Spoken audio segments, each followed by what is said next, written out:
ప్రభుత్వం ద్వారా ప్రయోజనం పొందిన వాళ్ళు ప్రభుత్వాన్ని గుర్తుంచుకుని ఓట్లేస్తారా అంటే అట్లా వేస్తున్న రోజులు కాదు. ఎవడబ్బా సొమ్మనిస్తున్నాడు లేకపోతే వాడి ఓట్ల కోసం వేస్తున్నాడు కదా అని కూడా అంటారు, కానీ ఓటేయట్లేదు. దానికి కారణం ఏంటంటే కేంద్రం ఇస్తుంది, రాష్ట్రం ఇస్తుంది, స్థానికంగా ఇస్తుంది. ఒక్కొక్కటి తీసుకున్నాం కాబట్టి ఎవరికి ఓటు వేయాలి, మనకే 3-4 ఓట్లు ఉండవు కదా అని చెప్పి చివరికి మనకు నచ్చిన వాళ్ళకి వేస్తున్నటువంటి రోజు. ఇదంతా ఎందుకు చెప్పాల్సి వస్తుందంటే చిరు వ్యాపారి రోడ్డు పక్కన బండి దగ్గర నుంచి బడ్డీ కొట్టు దగ్గర నుంచి టిఫిన్ బండి దాకా పెట్టుకునేటువంటి చిరు వ్యాపారులకి ఇదివరకు ఎవరి మీద ఆధారపడేవాళ్ళు, ఈ వడ్డీ వ్యాపారాల మీద ఆధారపడేవాళ్ళు. రోజుకి 900 రూపాయలు ఇచ్చి 1000 రూపాయలు తీసుకునేటటువంటి సిచ్యుయేషన్ ఉండేది.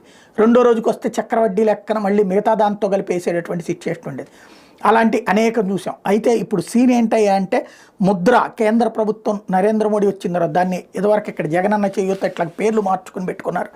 బట్ దాని కిందన ఇచ్చేటటువంటి డబ్బులు ఏదైతే ఉందో దేశవ్యాప్తంగా 32.6 లక్షల కోట్ల రూపాయలు అంటే 32